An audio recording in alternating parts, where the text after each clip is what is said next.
The penthouse was silent except for the soft hum of the espresso machine and the distant pulse of Manhattan waking up 43 floors below. Hello, my lovely family, and welcome to Noir Heirloom Tales. Before we begin, if you're watching right now, drop a comment and tell me where you're listening from. Don't forget to like this video and turn on your notifications, because the stories here are meant to be felt, not just heard. Let's begin. Isla Mercer stood at the marble kitchen island, her fingers wrapped around a cup of black coffee that had gone cold an hour ago. She didn't drink it, didn't need it. The adrenaline coursing through her veins had kept her sharp since 3 a.m, when she'd made the final phone call to her attorney and said the words she'd been rehearsing for 6 months. We moved today. Now, at 6:47 a.m., everything was in place. Her suitcase, black leather, monogrammed, packed with only what mattered, sat by the door like a silent guardian. Beside it, a slim briefcase belonging to Margaret Chin, the divorce attorney who'd arrived 30 minutes ago and was currently reviewing documents in the guest room. The prenuptial agreement, the financial disclosures, the evidence. Isla's reflection stared back at her from the floor-to-ceiling windows that overlooked Central Park. Tailored black Armani suit, hair pulled into a flawless low bun, skin that looked porcelain perfect despite the fact that she hadn't slept in 29 hours. She looked like a woman about to close a business deal, which in a way she was. The sound of a key turning in the lock made her spine straighten, though she didn't turn around. She heard the door open, heard the slight stumble of expensive Italian shoes on marble, heard the sharp intake of breath when he saw her. Isla set down her coffee cup with a soft clink and finally turned to face her husband. Damien Hargrave looked like a man who'd been hit by a freight train and hadn't yet realized he was bleeding. His custom Tom Ford suit, the navy one she'd bought him for their 3rd anniversary, was wrinkled beyond recognition. His white dress shirt was half untucked, the collar smudged with foundation that wasn't hers. And there, just below his jaw, a smear of dark red lipstick that matched the stain on his collar perfectly. He stood frozen in the doorway, one hand still on the handle, his face cycling through emotions faster than she could catalog them. Shock, confusion, panic, and finally, the first flicker of fear. Isla. His voice was hoarse, rough from a night of activities she'd stopped imagining months ago. What are you doing up? It's early. She almost laughed. Almost. But she'd promised herself she wouldn't give him the satisfaction of seeing any emotion from her today. Not anger. Not hurt. Nothing. Is it? She glanced at the Cartier watch on her wrist. A gift from him, ironically, back when he still pretended to care about meaningful gestures. I hadn't noticed. Damien's eyes darted past her to the suitcase, to the briefcase, back to her face.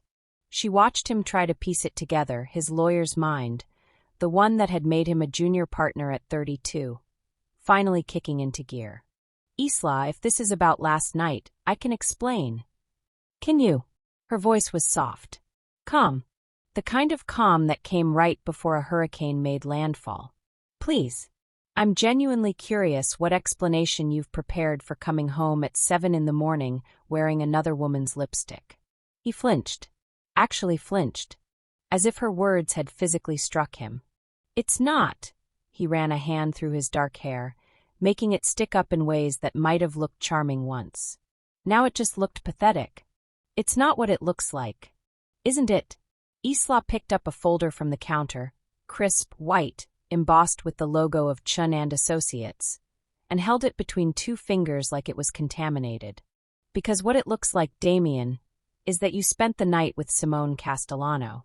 Again. For the 4th time this month, actually. Unless we're counting the encounter in your office last Tuesday, in which case it's 5. The color drained from his face so fast she thought he might actually pass out. How did I know? She smiled then. A real smile. The kind that had nothing to do with happiness, and everything to do with the satisfaction of watching a trap snap shut. I'm your wife, Damien. I know everything.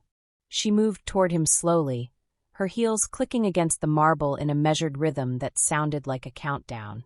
He didn't move. Couldn't, probably. She stopped 3 feet away, close enough to see the panic in his hazel eyes, far enough that he couldn't touch her.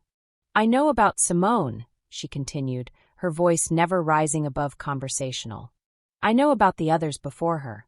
I know about the company credit card you've been using to pay for hotel rooms. I know about the burner phone in your gym bag.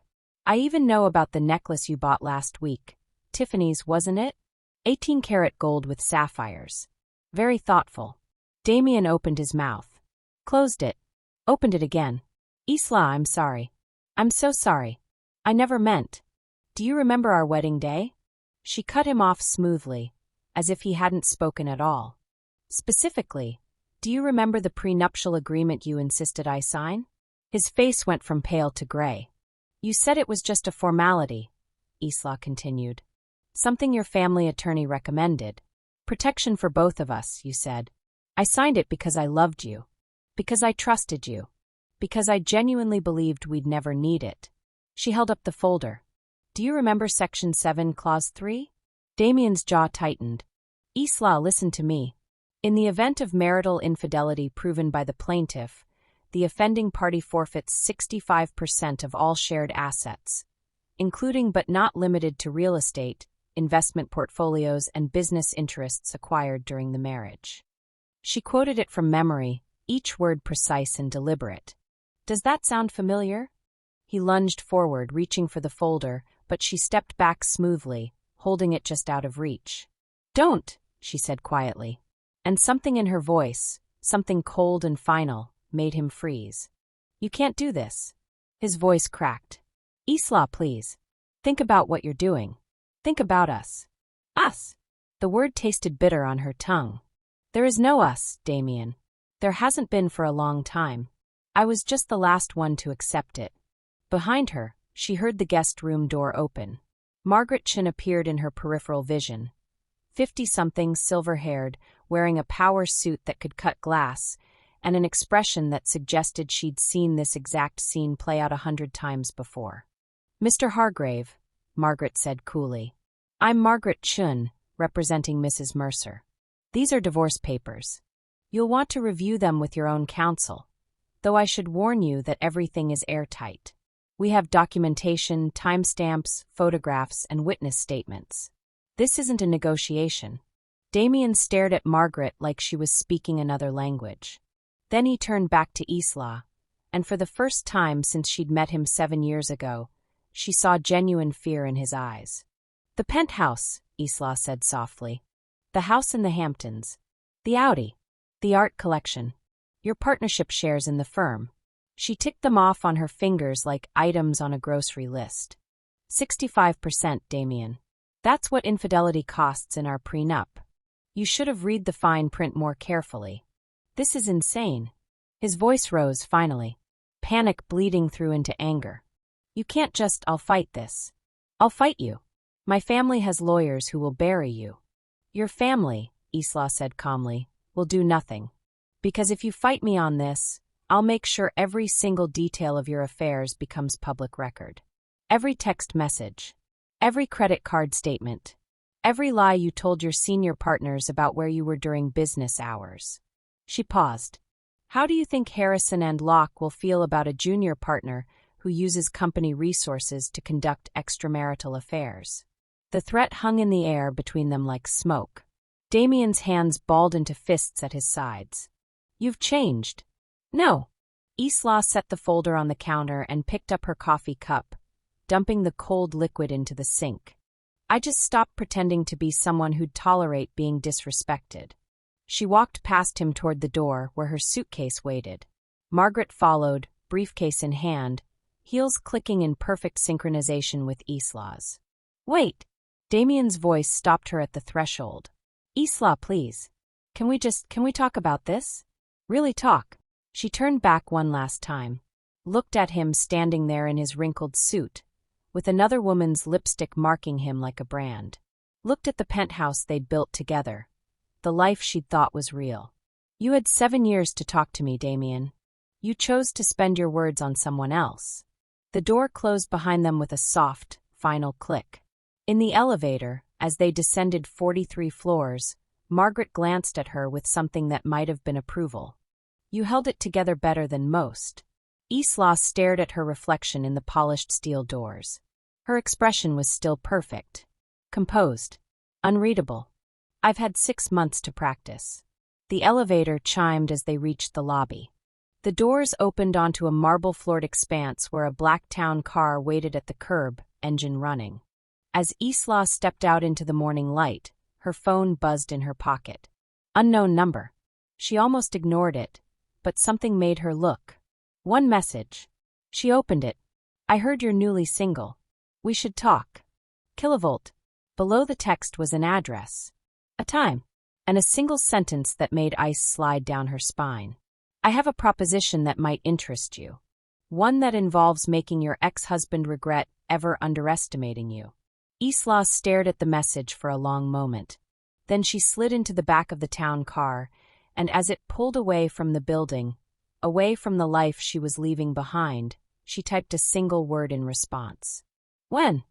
The text message had arrived at 11:47 p.m., 3 days after Sophia walked out of her marriage with nothing but her dignity and a suitcase full of designer clothes that suddenly felt like costumes from someone else's life. La Ciel Noir. Private Booth 7. Tomorrow, 8 p.m. Come alone. AV. No explanation. No pleasantries. Just coordinates and initials that made her attorney nearly choke on his coffee when she showed him the next morning. Adrian Volkov, Marcus had said, his face going pale beneath his tan. Sophia, you can't be serious. This man, he'd stopped himself, adjusted his glasses, chosen his words carefully. Your ex-husband has enemies. Volkov isn't just an enemy. He's a category of threat entirely his own. Which was exactly why, 24 hours later, Sophia found herself stepping out of a black car onto rain-slicked pavement, her Louboutins clicking against the stone as she approached the most exclusive restaurant in the city. The kind of place that didn't have a sign, didn't take reservations from anyone who had to ask for them, and certainly didn't seat people who arrived without several $1 million in their bank account. The maitre d' took one look at her and simply nodded, gesturing toward a private elevator at the back of the lobby. 7th floor, Mrs. Chun, he said quietly. Mr. Volkov is expecting you. Not Mrs. Chun anymore, she thought, but didn't correct him. Let the world catch up to the papers she'd signed. Let them all realize she was no longer the decorative wife of Marcus Chun, real estate mogul and, as she'd recently discovered, spectacular fraud. The elevator doors closed with a whisper, and Sophia caught her reflection in the polished brass. She'd chosen the black dress deliberately. Armani, structured, expensive, but not trying too hard. Diamond studs, her grandmother's. Hair loose because pulling it back felt too much like armor, and she wanted him to think she wasn't afraid. Even though she was. The doors opened directly into the restaurant's most private room, and Sophia's breath caught despite herself. Floor-to-ceiling windows wrapped around 3 walls, offering a dizzying view of the city below. Rain streaked the glass, transforming the lights into abstract art, gold and white and red bleeding into each other like watercolors. The room itself was intimate, dark wood and leather, lit only by candles and the ambient glow from outside. And there, at a table positioned perfectly to command the view in the room, sat Adrian Volkov. She'd seen pictures, of course. Business magazines loved him. The mysterious billionaire with the Slavic name and unclear origins, who'd built a tech empire before 35, and was rumored to have fingers in everything from cryptocurrency to private security to things the magazines didn't print about. But photographs didn't capture the presence of him. He didn't stand when she entered. A test, maybe, or simply the confidence of a man who didn't follow rules written by others. Ms. Chun, he said, and his voice was exactly what she'd expected and nothing like she'd prepared for. Deep, accented just enough to be exotic, controlled in a way that suggested vast reserves of things he chose not to show. Though I understand congratulations are in order. You're free now. Free is a generous word, Sophia replied, moving into the room with practiced grace, refusing to let him see how her pulse had quickened. I prefer accurately divorced. The corner of his mouth lifted. Not quite a smile, but an acknowledgement of the hit. He gestured to the chair across from him, and she sat, grateful for the table between them even as she felt the inadequacy of it. This was a man who controlled space itself. Up close, he was devastating. Not handsome in the classical sense. His features were too sharp, too intense, carved from something harder than ordinary men were made of. Charcoal three-piece suit that probably cost more than her legal fees, a watch that definitely did. But it was his eyes that held her. Green, the color of currency or poison, and currently fixed on her with an attention that felt physical. "Champagne?" he asked, though a bottle was already being opened by a server who'd materialized from nowhere and would disappear just as quickly. "Why not?" Sophia said. "I've already made several questionable decisions this week. What's one more?" "Meeting me isn't questionable," Adrian replied, accepting 2 flutes and dismissing the server with the barest glance. "It's strategic. You're smarter than he gave you credit for. I've been watching." The words should have chilled her. Instead, they sent heat crawling up her spine. "Watching," she repeated, taking the champagne he offered. Their fingers didn't touch, but came close enough that she felt the heat of him. "That's not concerning at all." "It should be." He leaned back, and the shadows shifted across his face, making him look like something from a Renaissance painting, beautiful and vaguely threatening. "But not for the reasons you think. I've been watching your husband, ex-husband, and by extension, watching you play the perfect wife while he burned through your family's investment in his company and foo." He caught himself, a flash of something almost human crossing his features. "While he disrespected you in every way possible." Sophia took a long sip of champagne, buying time.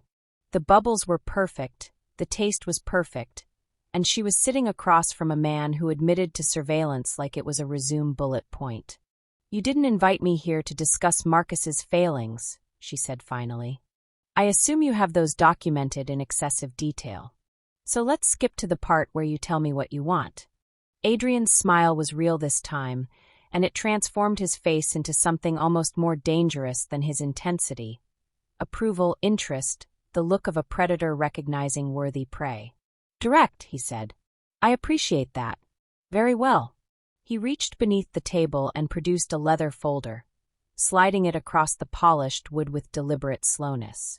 "Marcus Chen owes me $42 million. He lost it in a series of spectacularly stupid cryptocurrency investments that I warned him against. Then he tried to hide the loss by embezzling from his own investors, including, I discovered, from your family trust." Sophia's hand froze halfway to the folder. "What?" "The Westwood Trust. Your grandmother's legacy. He's been siphoning funds for 18 months. Adrian's voice was clinical now, delivering facts like a surgeon making cuts. "You'll find the documentation inside. All of it. Every transaction, every falsified report, every lie he told the board." Her hands shook as she opened the folder. Numbers swam before her eyes, familiar account numbers, unfamiliar transfers. Dates that corresponded with their arguments, with his late nights, with the months she'd spent thinking she was losing her mind, questioning his absences. "Why show me this?" she asked, her voice barely steady. "What do you gain?" "Revenge," Adrian said simply. "And you?" The word hung between them like a blade. Sophia looked up slowly, meeting those green eyes that suddenly seemed to see through every defense she'd ever built. "Explain," she said. "Marcus took from me. He took from you. He's built an empire on lies and other people's money, and he's about to take it all public in an IPO that will make him a billionaire while his investors, while you, get nothing." Adrian leaned forward, and the candlelight caught the sharp line of his jaw, the intensity in his expression. "I want to destroy him. Completely. But I can't do it alone. I need someone on the inside. Someone he underestimated. Someone who knows his secrets, his routines, his vulnerabilities." "You need a spy," Sophia said flatly. "I need a partner." He reached across the table, not touching her but close enough that she could feel the heat radiating from his hand. "Work with me for 6 months. Give me access to what you know. Help me dismantle everything he built. And in return, her heart was pounding so hard she was certain he could hear it. "In return, I'll make sure you don't just survive the divorce. I'll make sure you walk away with everything. His company, his assets, His reputation in ruins while yours shines. Adrian's voice dropped lower, intimate and dangerous. I'll give you the one thing revenge never does: power. Real power. The kind that means you'll never be vulnerable to a man like him again. The offer hung in the air like smoke, like sin, like salvation wrapped in darkness. Sophia should say no. Should run. Should recognize this for what it was.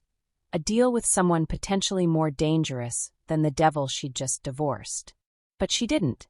Because somewhere in the past 3 days, between signing papers that ended her marriage and discovering her husband's betrayal went deeper than simple infidelity, something had shifted in her. Something that looked at Adrian Volkov's predatory smile and sharp eyes and felt not fear but recognition. 6 months, she said slowly. And then what? You disappear? I disappear? We both disappear. That, Adrian replied, his lips curving into something that was definitely not safe, depends entirely on what we discover about each other in those 6 months. He pulled a single document from the folder. Contract, sleek and simple, probably drafted by lawyers who charged more per hour than most people made in a month. Sign this and we're partners. Equals. I provide resources, protection, and expertise. You provide access, intelligence, and... His eyes dragged over her slowly, thoroughly. Credibility. Together, we'll take everything from him. The only question is whether you're brave enough to say yes. Sophia looked at the contract. At him. At the rain-streaked windows and the city glittering below like a promise and a threat. She thought about Marcus coming home that morning, shocked to find her already gone. About the years she'd spent being decorative and dismissed. About her grandmother's trust fund bleeding out to pay for another woman's jewelry. She thought about fear and fury, and the strange electricity that crackled in the air between her and this dangerous man with his dangerous smile. Then she picked up the pen he offered. 6 months, she said, signing her name in quick, decisive strokes. But I have conditions. Name them. You don't lie to me. Ever. If we're partners, we're honest partners. Whatever this is, she gestured between them, at the charged air and unspoken tension, it doesn't compromise the goal. And when it's over? When it's over, Adrian interrupted, taking the signed contract and folding it carefully before slipping it into his jacket, we'll see if either of us wants it to be. He stood, extending his hand. Not a handshake, an invitation. Welcome to the war, Sophia. I promise you, it's going to be beautiful. She placed her hand in his, and the contact sent electricity racing up her arm. His fingers closed around hers, warm, strong, possessive in a way that should have frightened her and instead made her feel something she hadn't felt in years. Alive. Dangerously, recklessly, thrillingly alive. The elevator doors opened directly into Adrian Volkov's penthouse, and for a moment I couldn't move. This wasn't wealth. This was dominion. Floor-to-ceiling windows wrapped around the entire space, showcasing the city below like a kingdom waiting to be conquered. Dark wood paneling gleamed under amber lighting that seemed designed to cast shadows in all the right places. Leather furniture sat arranged with military precision. Modern art that probably cost more than my former marriage decorated the walls. Abstract pieces that looked like controlled violence frozen on canvas. Second thoughts. Adrian's voice came from somewhere behind me, smooth and faintly amused. I stepped forward, my heels clicking against marble floors that probably cost more per square foot than most people's cars. I don't have the luxury of second thoughts. No, he agreed, moving past me toward a bar cart that looked like it belonged in a 5-star hotel. You don't. I watched him pour 2 glasses of whiskey, expensive amber, the kind Marcus used to keep locked away for important clients. Adrian's movements were economical, precise. Everything about him was controlled, from the way he'd loosened his tie just enough to seem relaxed, to the way he'd rolled up his sleeves to reveal forearms that had no business looking that good on a man who supposedly spent his days behind a desk. Though I was beginning to suspect Adrian Volkov spent very little time actually sitting still. He crossed the room and extended 1 glass toward me. Our fingers brushed as I took it, and I hated the way my pulse jumped at the contact. To new partnerships, he said, raising his glass slightly. I met his eyes over the rim of mine. They were a shade of green that seemed to shift in the amber light, darker now, more dangerous. To revenge. Something flickered in his expression. Approval, maybe. Or hunger. We drank in silence. The whiskey burned going down, smooth and expensive and nothing like the cooking wine I'd been drinking alone in my apartment for the past 3 weeks. I forced myself not to cough, not to show weakness. Not here. Not in his world. Tell me something, I said, moving toward the windows because standing this close to him was doing things to my breathing I didn't want him to notice. Why me? You could destroy Marcus without my help. You clearly have the resources. I do, Adrian confirmed. He moved to stand beside me, close enough that I could smell his cologne, something dark and woodsy that probably cost more than my monthly rent. But revenge is always sweeter when it's personal. Your ex-husband took something from me. I intend to take everything from him. And you. He paused, studying my reflection in the window glass. You're the one thing he thought he owned that he can't get back. I'm not a possession. No. His voice dropped lower, intimate in a way that made my skin prickle with awareness. You're a weapon. You just don't know it yet. I turned to face him, and immediately regretted it. He was closer than I'd thought, close enough to see the faint scar above his left eyebrow, close enough to notice that his eyes weren't just green. They had flecks of gold that caught the light like something precious and dangerous. So what's the plan? I asked, proud that my voice came out steady. You parade me around at charity galas until Marcus sees us together and has a meltdown? Adrian's lips curved into something that wasn't quite a smile. That's part of it. But first, I need to make sure you can survive in my world without getting yourself killed. Dramatic much? Realistic, he corrected. He moved past me to his desk, pulling out a slim folder I recognized, the one he'd shown me at the restaurant. Your ex-husband isn't just a cheating corporate executive, Isabel. He's been laundering money for some very dangerous people. People who won't take kindly to their accounts being frozen when his empire falls. The name felt strange coming from his mouth. Marcus had always called me Izzy, made me feel small and manageable. But when Adrian said Isabel, it sounded like something powerful, something that demanded respect. So I'm bait. You're leverage, he said, opening the folder and spreading documents across his desk. But only if you're smart about it, which means learning how things actually work in the world you're about to enter. I set my whiskey glass down and moved closer, studying the documents. Financial statements, offshore accounts, names I didn't recognize, but that made the hair on the back of my neck stand up. You've been planning this for a while, I said. 3 years. I looked up sharply. 3 years? What did Marcus do to you? Adrian's expression went cold, empty in a way that was somehow more frightening than anger. He made a business decision that cost me someone I cared about. I don't make the same mistake twice. And what mistake was that? Trusting the wrong person. The words hung between us, heavy with meaning I couldn't quite decipher. Was he warning me? Threatening me? Or confessing something he shouldn't? Your first lesson, Adrian said, pulling my attention back to the documents, is understanding that in this world, loyalty is currency. Everyone wants something.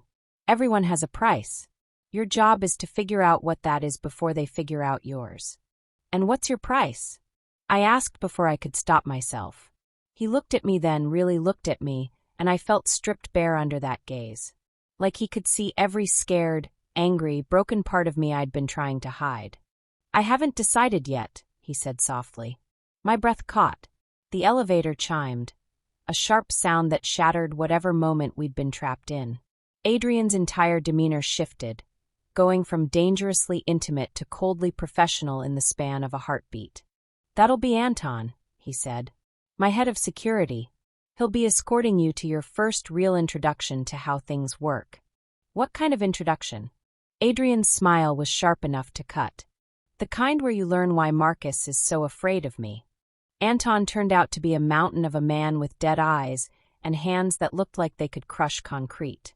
He didn't speak as he led me back to the elevator, didn't acknowledge my existence beyond a curt nod when Adrian instructed him to keep her safe. We descended in silence. I watched the floor numbers tick down, and tried not to think about what I'd gotten myself into. Tried not to think about Adrian's eyes, or the way my name sounded in his voice, or the fact that I was already forgetting why I'd thought this was a terrible idea. The elevator opened to an underground garage I hadn't known existed. Black SUVs sat in perfect rows, the kind with bulletproof glass and engines that purred like predators. Anton opened the back door of the nearest vehicle and gestured for me to get in. I hesitated. "Where are we going?" "Lesson 1, a voice said from inside the SUV. I bent down and found myself looking at a woman I didn't recognize, blonde, beautiful, with eyes that assessed me like I was a problem to be solved. "Get in," she said, her accent faintly Eastern European. "If you survive the next 3 hours, maybe you'll actually be useful to Adrian." Every instinct I had screamed at me to run, to get back in that elevator, go home to my sad apartment and my cooking wine and my safe, predictable life of heartbreak and betrayal. But I thought about Marcus, about the way he'd looked at me this morning when I'd handed him divorce papers. Shocked, yes, but underneath that, relieved. Like I'd finally done what he'd been too cowardly to do himself. I thought about 3 years of playing the perfect wife while he paraded his mistress around like I was too stupid to notice. I thought about Adrian's words, "You're a weapon. You just don't know it yet." I slid into the SUV. The woman smiled, sharp and approving. "Good.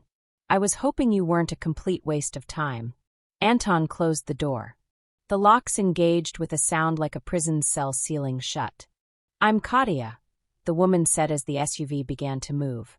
"And you, Isabel, are about to learn why your ex-husband sleeps with a gun under his pillow." She pulled out a tablet and turned it toward me. On the screen was a live feed of what looked like a warehouse.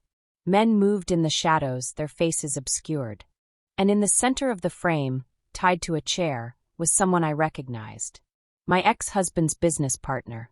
The one who'd covered for his affair. "What?" I started. "Lesson 1, Katia interrupted, her voice pleasant despite the horror on the screen. "In Adrian's world, loyalty isn't rewarded. Betrayal is punished. And everyone," she met my eyes, "eventually has to choose which side they're on." The man on the screen started screaming. And I realized with terrible clarity that I'd just made a deal with someone far more dangerous than I'd ever imagined. The gala had been a performance. Every smile, every touch, every whispered word in her ear. All of it choreographed for an audience that included her ex-husband and his new mistress. But now, in the silence of Adrian Volkov's private estate, there was no one left to perform for. She stood in the dimly lit hallway, her champagne-colored evening gown whispering against the marble floor as she tried to steady her breathing. The charity event had gone perfectly. Too perfectly. They'd played the besotted couple so convincingly that even she had started to forget where the act ended and something else began. Adrian walked ahead of her, his broad shoulders tense beneath his tailored tuxedo jacket. He'd barely spoken since they left the gala, his jaw set in that particular way that meant he was fighting something. Anger, or something far more dangerous. "You can drop the act now," she said, her voice echoing softly in the cavernous hallway. "There's no one here to convince." He stopped walking but didn't turn around. Emergency lighting cast long shadows across the walls, creating an intimate darkness that made the sprawling estate feel suddenly smaller, more claustrophobic. "Is that what you think this is?" His voice was low, controlled. "An act." She wrapped her arms around herself, suddenly cold despite the warm summer night. "Isn't it? We had a deal, Adrian. Business. You help me destroy my ex-husband, and I help you take down his company.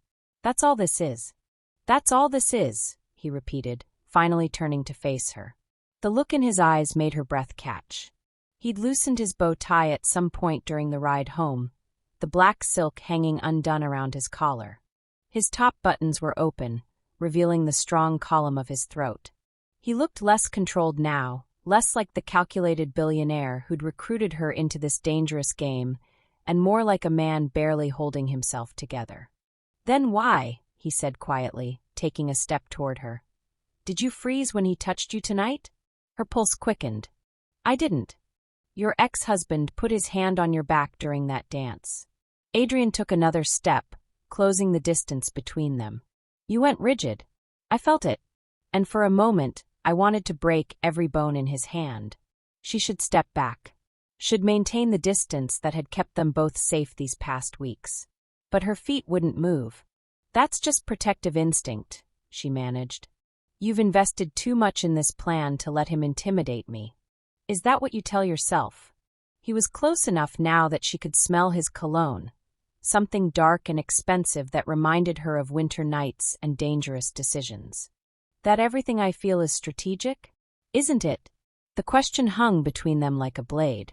Adrian's expression shifted, something raw and wounded flashing across his face before he locked it down.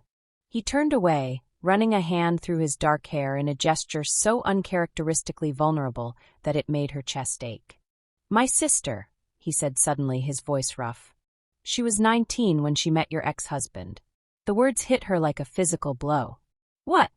Elena. She was studying art history, brilliant and beautiful and so goddamn naive. He stared at the shadows on the wall, but she knew he was seeing something else, someone else. He was married to you by then. Did you know he had a habit of mentoring young artists? Helping them network with wealthy collectors? Ice flooded her veins. She'd known about his affairs, but this. He seduced her, Adrian continued, his voice hollow. Made her believe he'd leave you, that they'd build a life together. She was so in love with him she couldn't see what he really was. A predator who collected beautiful, vulnerable things and destroyed them when he got bored. Adrian. She killed herself 6 months after he discarded her. He finally looked at her, and the pain in his eyes was devastating. Overdose. They ruled it accidental, but I found her journals. She knew exactly what she was doing. The hallway seemed to tilt. All this time, she'd thought his vendetta against her ex-husband was purely business. Competitive ruthlessness between powerful men. But this was personal in a way that changed everything. I didn't know, she whispered. I swear I didn't know about her. I know you didn't. He moved closer again, and this time she could see the barely controlled fury in his posture, the grief that fueled his every calculated move.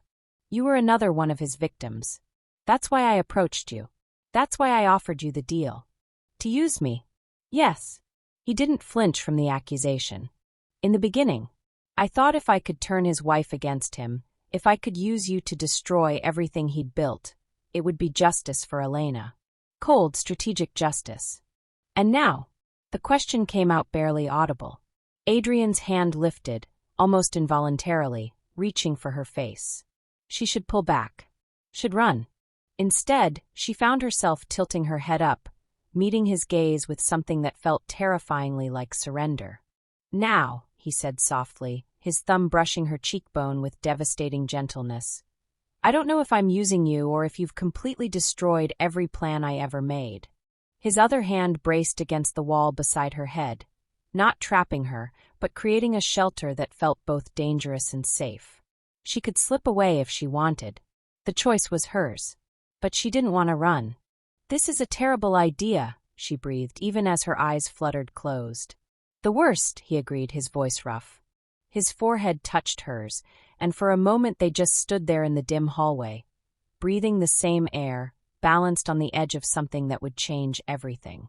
He took everything from both of us, she whispered. Your sister. My dignity. Years of our lives. Yes. So this isn't about business anymore. No. His hand tightened fractionally on her face, tilting it up toward his. This stopped being business the moment I realized I couldn't separate destroying him from wanting you. The admission hung between them, raw and honest and terrifying. She opened her eyes and found him staring at her with an intensity that made her knees weak. This close, she could see the gold flecks in his dark eyes, could feel the barely restrained tension in his body. If we do this, she said carefully, if we cross this line, we can't uncross it, he finished. I know. It could ruin everything. The plan, the revenge. I don't care. The words were simple, but the weight behind them was crushing. Adrian Volkov, the man who'd built an empire on calculated risks and strategic patience, was willing to throw it all away for something as reckless as this. For her. Tell me to stop, he murmured, his lips so close to hers she could feel the warmth of his breath. "Tell me this is just business and I'll step back. We'll finish the plan, destroy him together, and go our separate ways." She should say it. Should protect them both from the inevitable destruction this would cause. Instead, she whispered, "What if I don't want you to stop?" Something dangerous flickered in his eyes. Relief and hunger, and something that looked dangerously like hope. "Then God help us both," he breathed against her lips. The kiss was inevitable, devastating, and nothing like she'd imagined during all those tension-filled weeks of pretending. His mouth claimed hers with a desperation that spoke of months of restraint finally breaking, of two wounded people choosing to crash into each other instead of apart. She kissed him back with equal fervor, her hands fisting in his shirt, pulling him closer even as her mind screamed that this was dangerous, that mixing revenge with desire would destroy them both. But maybe she was tired of being safe. Maybe she was ready to burn. When they finally broke apart, both breathing hard, his forehead rested against hers again. "This changes everything," she whispered. "I know." His thumb traced her swollen lower lip. "But there's something else you need to know. Something I found out tonight at the gala." The seriousness in his tone made her freeze. "Your ex-husband," Adrian continued, his voice low and urgent. "He knows we're working together. And he's planning something that could destroy both of us before we can destroy him." The rain hadn't stopped for 3 days. She sat in the back of the town car, parked 2 blocks from Adrian's building, watching water streak down the windows like the tears she refused to shed. The driver had been dismissed an hour ago. She'd told him she needed time to think. What she really needed was to decide whether to run or burn everything down. Her phone glowed in the darkness, casting harsh shadows across her face. The screen displayed a folder she'd found buried in Adrian's encrypted files. Files she'd learned to access because he'd taught her how. He'd made her sharper, more dangerous, more capable of uncovering exactly what he'd hidden. How fitting, she thought bitterly, that he gave me the tools to destroy him. The first document was a dossier on her ex-husband, dated 8 months before Adrian had approached her in that restaurant. 8 months before she'd signed divorce papers. Which meant Adrian had been watching her marriage unravel in real time, documenting every lie, every late night, every lipstick stain. But that wasn't the worst part. The worst part was the email chain between Adrian and a woman named Isabelle Laurent, the same woman her ex-husband had been sleeping with. The same woman who'd left evidence of their affair scattered just carelessly enough for the private investigator to find. Evidence that had given her grounds for divorce and triggered the infidelity clause that destroyed her ex-husband financially. "Make it obvious," Adrian had written. "I need her angry enough to act, but controlled enough to be useful." Isabel's response had been clinical. "He's easier to manipulate than anticipated. 2 more weeks, and she'll have everything she needs for a clean divorce. Then he's all yours." Her hands trembled as she scrolled through the messages, each one a knife twisting deeper. Adrian hadn't just known about the affair, he'd orchestrated it. He'd put Isabel in her ex-husband's path, created opportunities, engineered the entire betrayal that had shattered her marriage. Everything, the divorce, the prenup clause, her rage and humiliation, had been designed to make her vulnerable to Adrian's offer. She'd thought she was choosing power. She'd been choosing a different cage.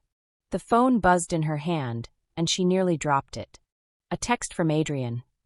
"Where are you? We need to talk about tomorrow's meeting." Tomorrow's meeting. Right. The final acquisition that would transfer her ex-husband's company entirely into her control. Or so she'd believed.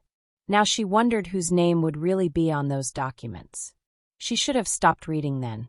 Should have put the phone down, started the car, and driven until the city disappeared behind her. But rage had teeth too, and hers wanted blood.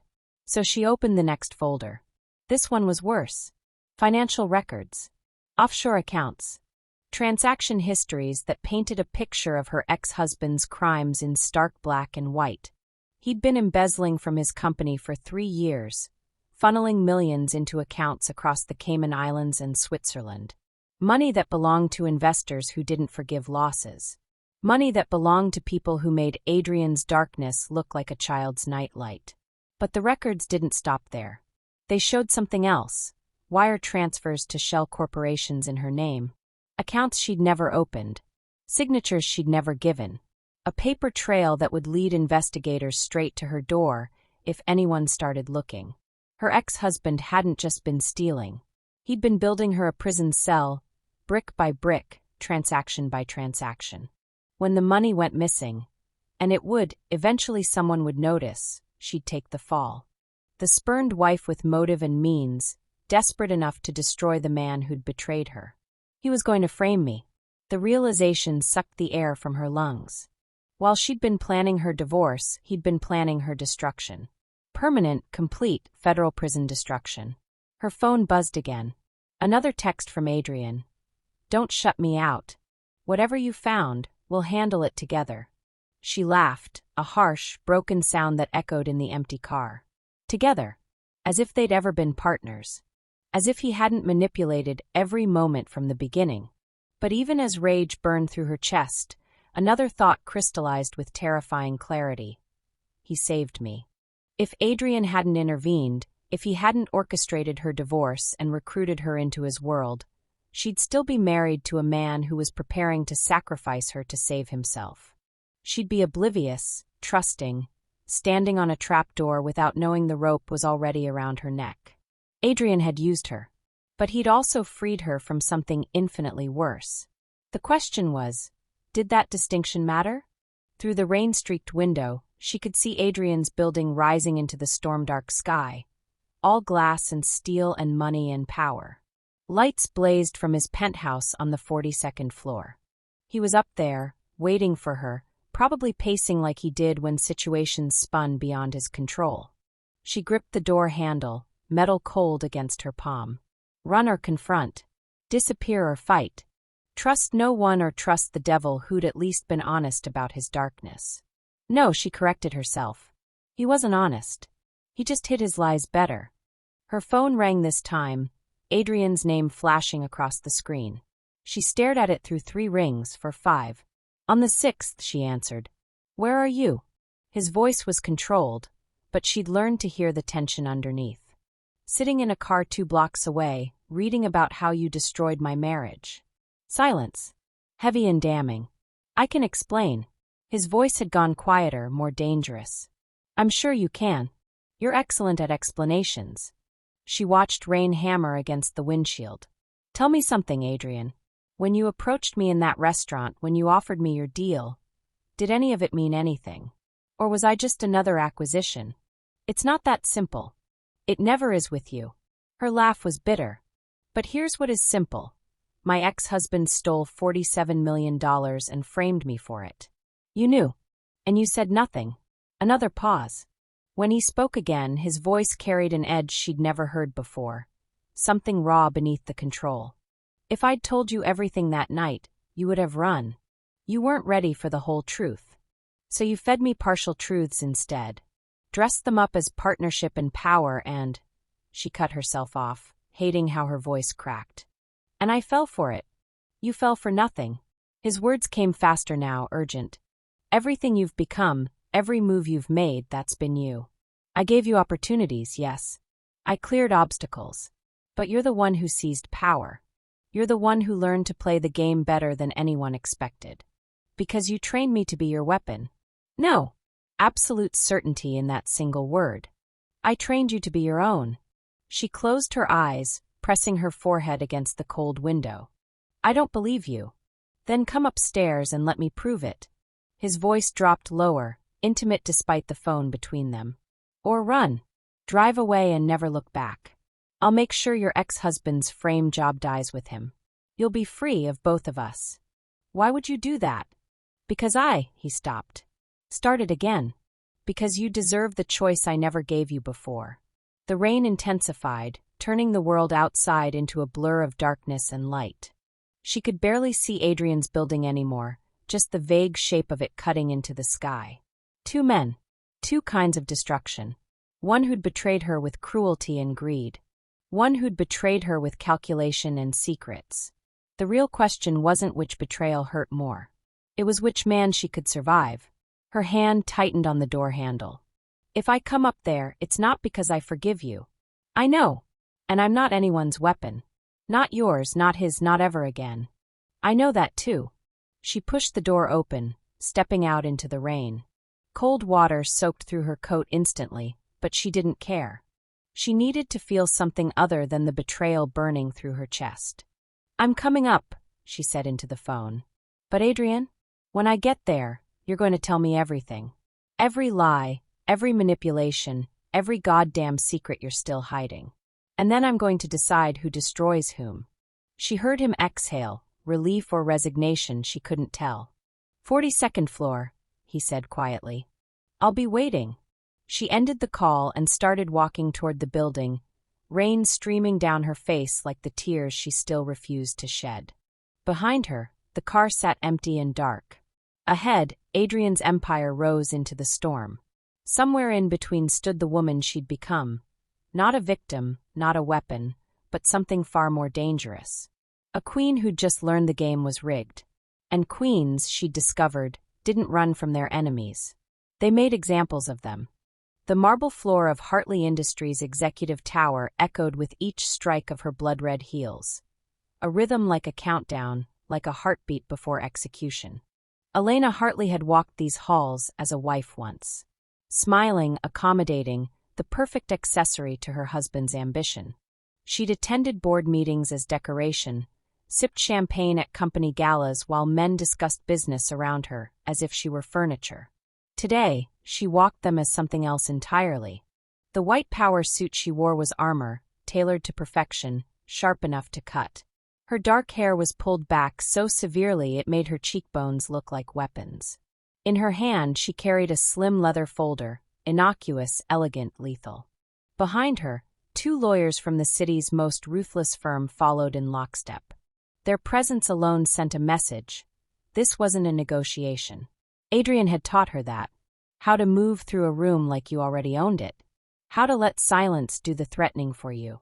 How to make power look effortless even when it cost you everything to claim it. She'd learned well. Perhaps too well.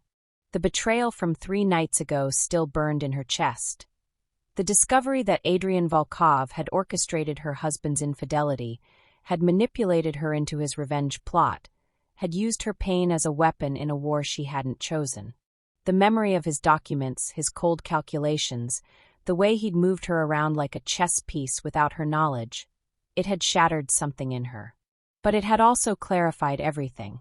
She was done being used. By Marcus. By Adrian. By any man who thought he could write her story for her.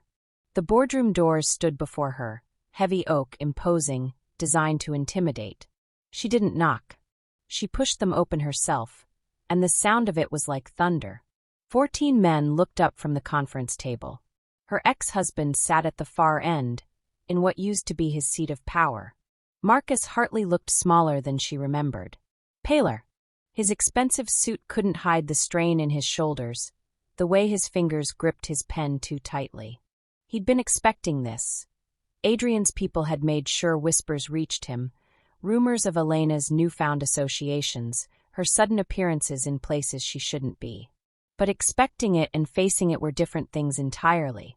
Gentlemen, Elena said, her voice carrying through the room with absolute authority.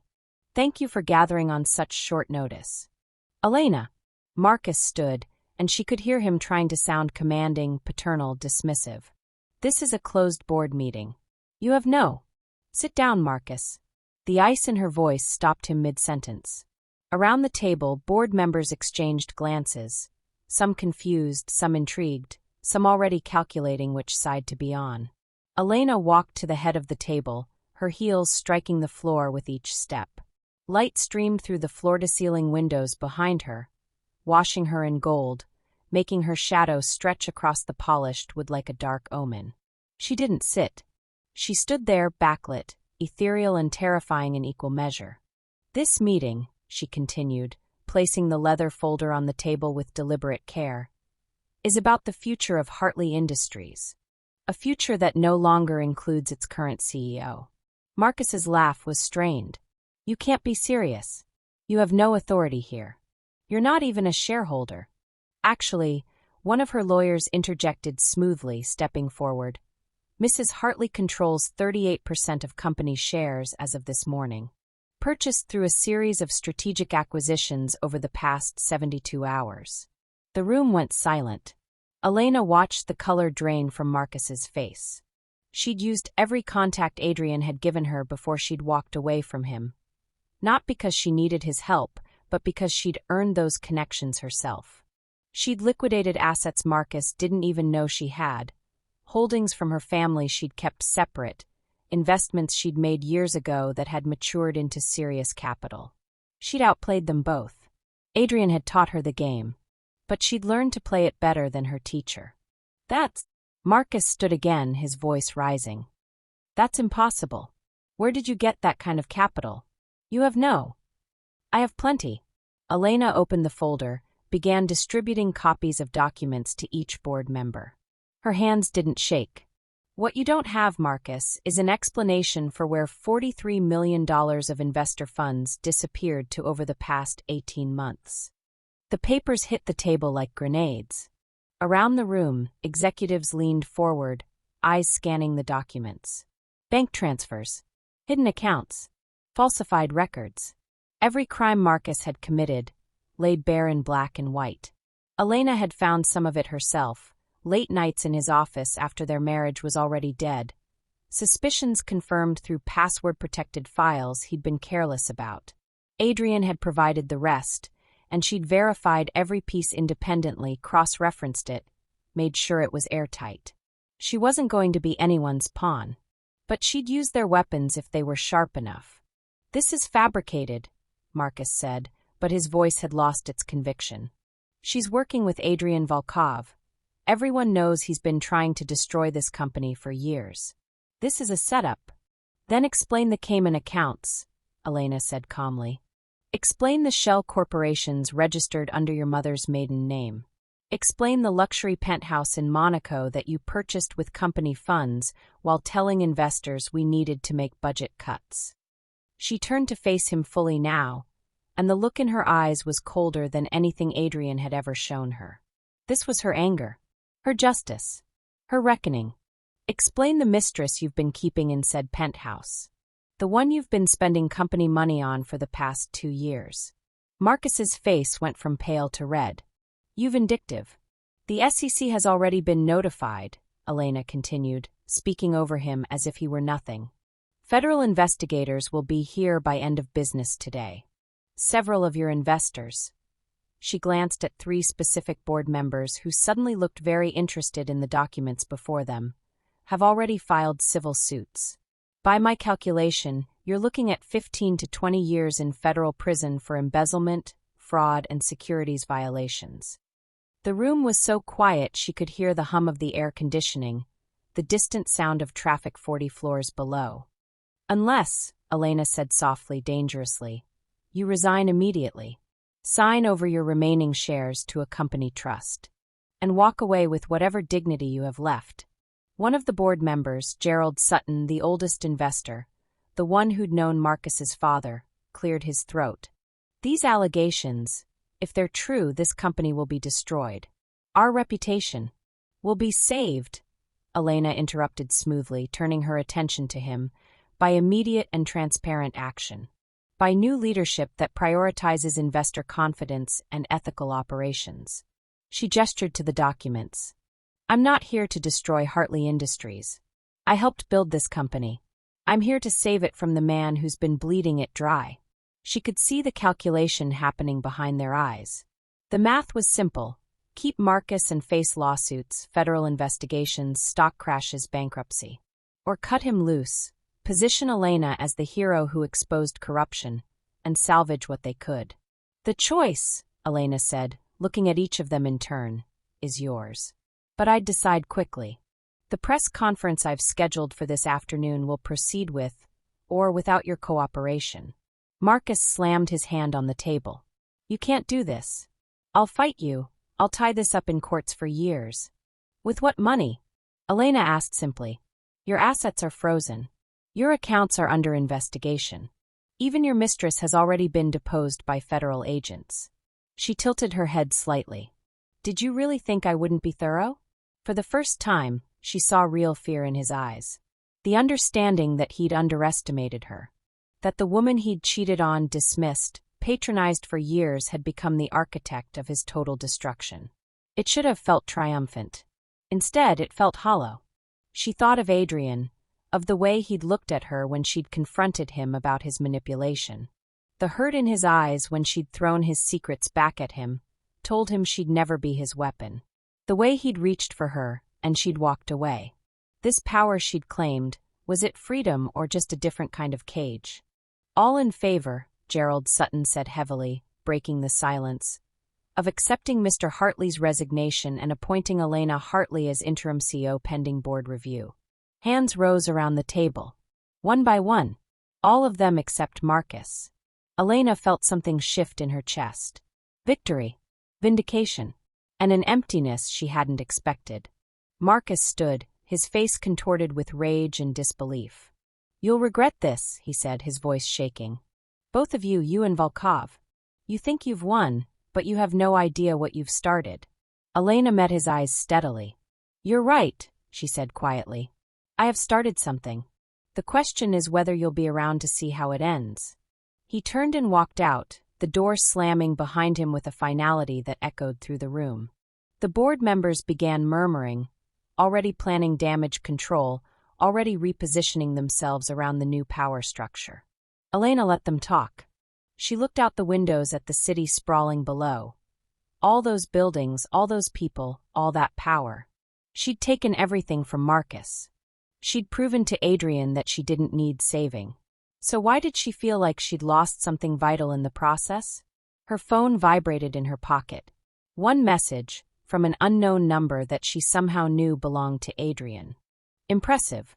But the real game starts now. And you just made enemies more dangerous than me." Elena's fingers tightened around the phone, her reflection staring back at her from the windows. A stranger in white armor with blood on her heels.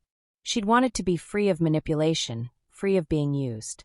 But freedom, she was learning, had teeth of its own. The storm hit Manhattan like a declaration of war. Victoria stood in the center of her newly acquired penthouse, the one she'd stripped from her ex-husband's portfolio 3 days ago, watching lightning fracture the sky into jagged white scars. Rain lashed against the floor-to-ceiling windows with such violence it sounded like the city itself was trying to break through the glass. She should have felt victorious. She'd taken everything. The company, the assets, the reputation he'd built on lies and her silent labor. The board had voted unanimously in her favor once she'd presented the evidence of his embezzlement. By morning, Marcus Harrington would be more than ruined. He'd be indicted. So why did victory taste like ash in her mouth? Because Adrian Volkov had orchestrated every move from the shadows, and she'd been too blind, or too willing, to see it.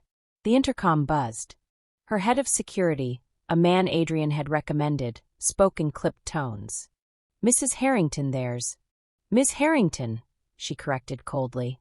"Or just Victoria." A pause. "Miss Harrington, Mr. Volkov is here. He doesn't have an appointment, but he's insistent." Of course he was. Adrian didn't ask permission. He took, he claimed, he conquered. She'd learned that lesson the hard way. "Send him away." "Ma'am, he says if you don't see him tonight, you won't survive the week." Victoria's blood turned to ice. She'd been receiving the messages for 2 days now. Cryptic threats. Photos of her leaving the office, entering her apartment building, sitting in her favorite cafe. Marcus had dangerous friends, the kind who didn't forgive financial losses or public humiliation. "Let him up," she said finally, hating how her voice wavered. She had exactly 90 seconds before Adrian walked through her door. 90 seconds to armor herself against the man who'd taught her how to be ruthless, then betrayed her with that same ruthlessness. Victoria poured herself 2 fingers of whiskey, his drink, she realized bitterly, and downed it in one burning swallow. The private elevator chimed. When Adrian Volkov stepped into her penthouse, he brought the storm with him. Water streamed from his dark hair, plastered his white dress shirt to the brutal lines of his chest and shoulders. He'd discarded his jacket somewhere. His tie hung loose and unknotted around his neck. For the first time since she'd met him, Adrian looked undone. You shouldn't have come here, Victoria said, proud of how steady her voice remained. She stayed by the window, maintaining distance, maintaining control. You weren't taking my calls. His voice was rough, raw in a way she'd never heard before.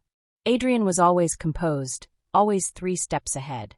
This man standing in her doorway looked haunted. Because we have nothing left to say to each other.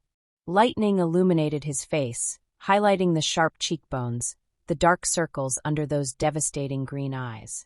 Victoria! Don't! She raised her hand, stopping him before he could come closer. Don't you dare use my name like it means something to you. Like I mean something to you. He flinched. Actually flinched, as though she'd struck him. I used you, Adrian said bluntly. I manipulated you, positioned you, moved you around like a chess piece to destroy Marcus Harrington. Everything you think about me, every accusation, it's true. I know. Her voice cracked despite her best efforts. I've known for days. So why are you here? To gloat? To watch me realize I was just another contract to you? No. He moved toward her, and Victoria's body betrayed her, leaning infinitesimally forward even as her mind screamed at her to run. I'm here because those threats you've been receiving are real. Marcus made deals with people who make me look like a saint.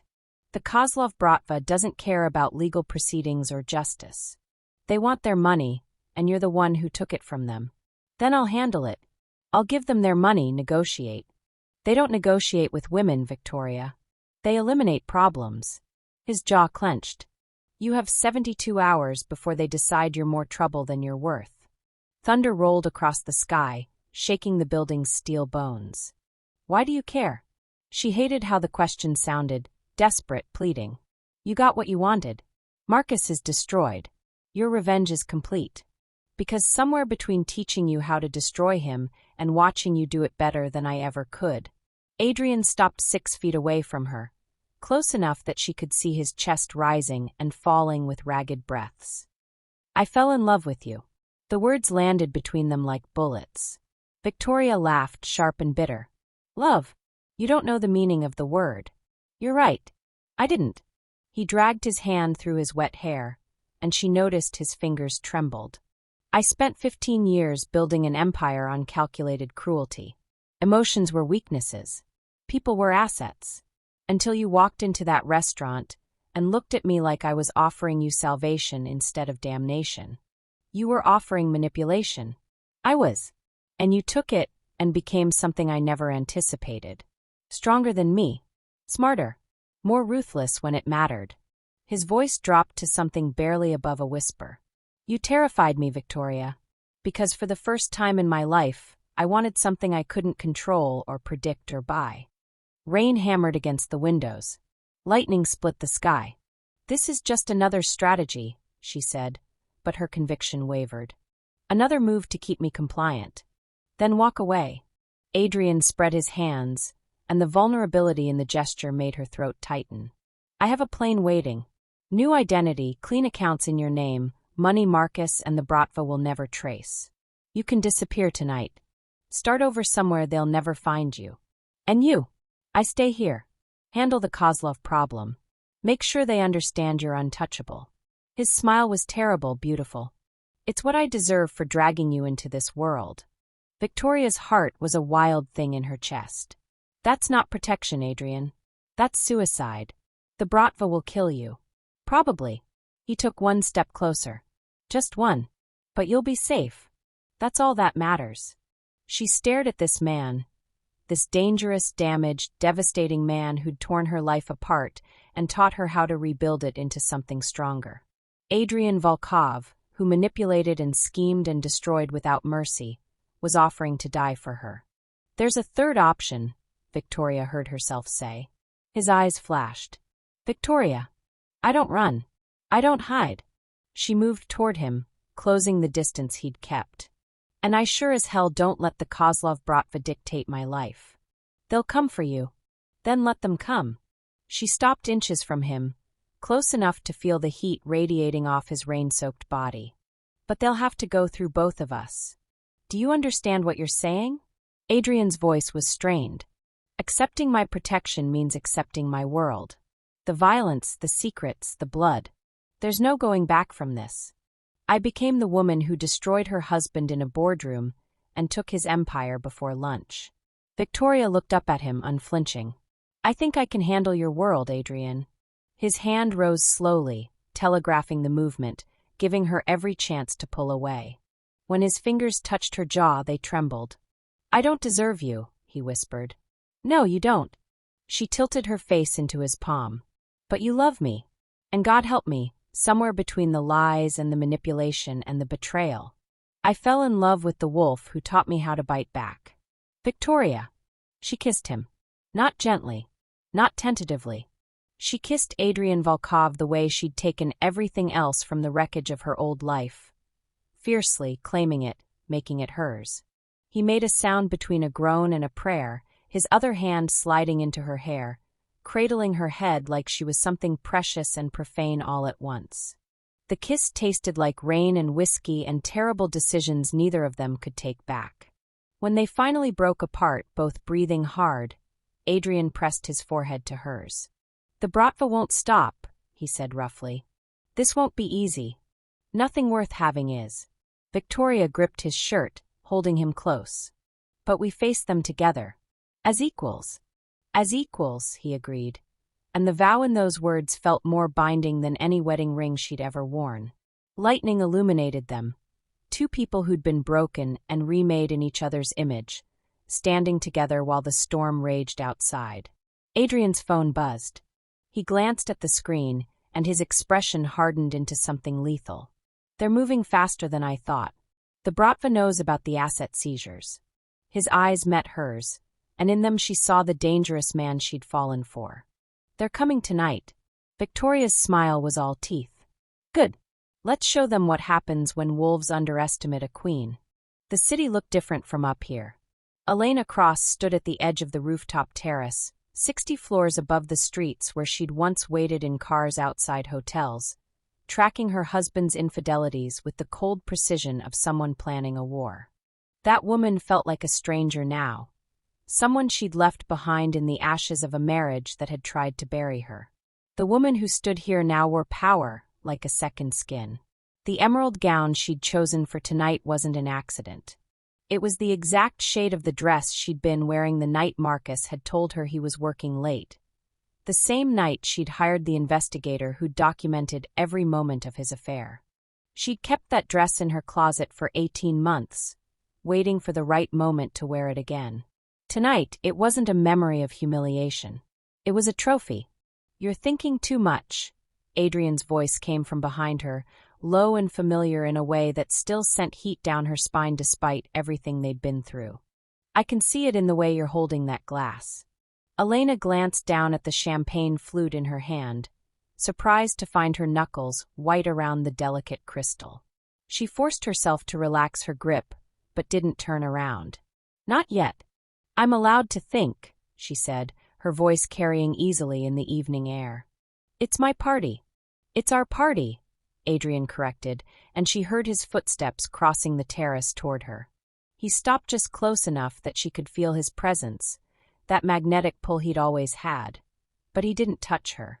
He'd learned not to unless she invited it. That had been one of her conditions. Elena finally turned, letting herself look at him fully. Adrian Volkov in a tuxedo was almost unfair. The sharp lines of the jacket emphasizing the dangerous elegance he wore as naturally as breathing. His dark hair was perfectly styled, but she could see where he'd run his fingers through it earlier, probably during the speech he'd given to the board. His green eyes found hers immediately, and something tightened in her chest. Even now, after everything, the manipulation, the betrayal, the brutal honesty that had nearly destroyed them both, he could still make her feel like the only person in his world. Look at it, Adrian said quietly, gesturing toward the skyline spread out before them. Everything you built. Elena followed his gaze to the glittering city below. The lights were beginning to come on as golden hour deepened into dusk, and the view was breathtaking. But what made her breath catch wasn't the beauty of it. It was the building directly across from them, its sleek glass facade now bearing the illuminated letters of her own company name. Cross Empire Holdings. The same building where Marcus had built his fortune on lies and stolen money. The same place where he'd hosted board meetings while planning to frame her for his crimes. The same offices where his mistress had worked, right under Elena's nose. Now every floor belonged to her. I didn't just take his company, Elena said, surprised by how steady her voice was. I erased him from it. From the city. From everything he thought he'd built. You did more than that. Adrian moved closer now, his hand coming to rest on the railing beside hers. Not touching, but close enough that she could feel the heat of his skin. You saved 47 families from losing their pensions. You exposed a fraud that would have destroyed hundreds of people. You turned his crimes into your triumph. Elena took a slow sip of champagne, letting the bubbles ground her. You sound proud. I am. Adrian's voice dropped lower. Even if you terrified me in the process. That made her look at him again, eyebrow raised. I terrified you? When you walked into that boardroom 6 months ago and played your hand without telling me? Adrian's mouth curved into something that wasn't quite a smile. When you outmaneuvered both Marcus and me in one move. Yes, Elena. You terrified me.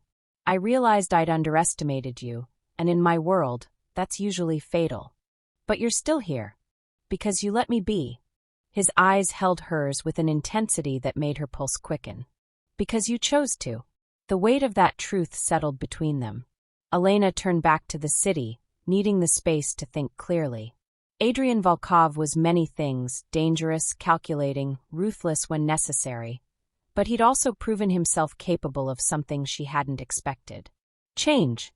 Marcus was officially sentenced today, she said quietly. 15 years federal prison. No parole possibility for at least 10. I heard. Adrian was silent for a moment. How do you feel? I thought I'd feel satisfied. Elena watched the lights below, searching for the answer in herself. I thought revenge would taste sweeter. But instead I just feel free. Like I finally put down something heavy I'd been carrying for too long. That's because you got something better than revenge, Adrian said. You got justice. And you got yourself back. Elena looked down at her left hand, at the space where Marcus's wedding ring had once sat. Her finger was bare now, the tan line long since faded. But on her right hand she wore something else, a ring she'd designed herself, a stunning emerald surrounded by diamonds. A reminder that she didn't need anyone to complete her. She was already whole. The board wants to expand into Europe, she said, shifting the conversation to safer ground. London first, then Paris. I have contacts in both cities, Adrian replied easily. Legitimate ones before you give me that look. Elena couldn't help the small smile that tugged at her lips. I wasn't going to say anything. You were thinking it loudly. That's because your legitimate contacts usually have interesting side businesses. Everyone has hobbies. Adrian's voice held dry humor. But for you, I'll keep it clean. I promised you that. He had. After the storm, after the confrontation where she'd almost walked away for good, Adrian had laid out his terms. He would handle the aspects of their business empire that required his particular expertise and connections. She would run everything that faced public scrutiny. They would be partners, equals, with clear boundaries and complete honesty. No more manipulation. No more games. Just the truth, however dark it might be. It had taken Elena 3 weeks to decide if she could trust him again. 3 weeks of sleepless nights, weighing the man he'd proven himself to be against the man he'd been when they'd met. In the end, what convinced her wasn't his promises. It was the way he'd waited. He hadn't pressured her, hadn't tried to manipulate her emotions or force her hand. He'd simply waited, given her space, let her come to her own decision in her own time. That patience had told her more than any words could have. I saw Rachel today, Elena said, referring to her former sister-in-law, the only member of Marcus's family who'd reached out after everything fell apart. She wanted to apologize for not seeing what her brother was doing. That wasn't her responsibility. I know, but it was kind of her anyway. Elena paused. She also warned me that Marcus has been making threats from prison, saying he'll find a way to hurt me when he gets out. The temperature on the terrace seemed to drop 10 degrees. He won't get the chance. Adrian's voice had gone cold in a way that reminded Elena exactly who she'd chosen to stand beside. I've made certain arrangements. Marcus Cross will spend his sentence in protective custody, far away from anyone who might help him carry out those threats.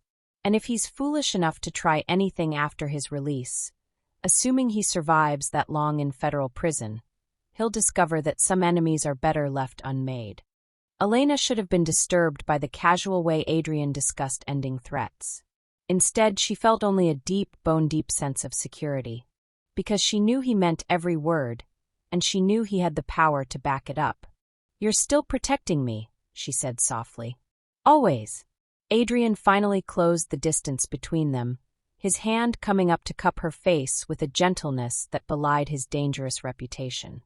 "That will never change, Elena. Whether we're partners or something more, whether you stay or walk away, I will always make sure you're safe. And if I don't want to be just partners?" The question escaped before Elena could stop it, vulnerable and honest in a way that still terrified her. Adrian's thumb brushed across her cheekbone, his eyes searching hers. "Then you tell me what you want, and we build it together. But only when you're ready. I won't rush you, and I won't assume. You've had enough of men making decisions for you." God, he understood her. That was the most dangerous thing about Adrian Volkov. Not his connections or his power, but the way he saw her. Really saw her. All her sharp edges and battle scars and newfound ruthlessness. And instead of being intimidated, he admired it. He'd helped create it, after all. "I want," Elena said slowly, choosing each word with care, "to see what we become when we stop fighting each other and start building something together. No more secrets. No more games. Just us. Whatever that means." Adrian's smile was genuine this time, warm in a way she'd rarely seen from him. "That sounds like the most dangerous adventure yet. Are you afraid?" "Terrified," he admitted. "You're the only person in the world who has the power to destroy me, Elena. But I trust you with it anyway." Before she could respond, the terrace door opened and Victor, Adrian's head of security, appeared with apologetic urgency. "Mr. Volkov, Miss Cross. The guests are asking for you. They want to make a toast." Elena glanced back toward the party visible through the glass walls. New York's elite mingling in her penthouse, drinking her champagne, celebrating the rise of Cross Empire Holdings. Her empire. Her victory. But when she looked back at Adrian, she realized the empire she'd built wasn't just made of steel and glass and corporate takeovers. It was made of choices. The choice to fight back. The choice to trust herself. The choice to stand beside someone as dangerous as she'd become and build something that couldn't be bought or sold or stolen. "Ready?" Adrian offered his arm, the gesture old-fashioned and strangely charming. Elena set down her champagne glass and linked her arm through his. "Let's go show them what power really looks like." As they walked back toward the party together, two wolves who'd chosen each other, two survivors who'd built an empire from betrayal and pain, Elena caught her reflection in the glass. The woman looking back at her was strong, dangerous, and free. Marcus had tried to break her. Instead, she'd broken his world and built her own. And standing beside her was the one man who'd never underestimate her again. Could you love someone from such a dark world? Drop your thoughts in the comments below, and let us know where you're watching from. Don't forget to subscribe and hit that notification bell, because their story isn't over yet. There are secrets still buried, enemies still plotting, and a wedding that might just change everything. See you in the next chapter.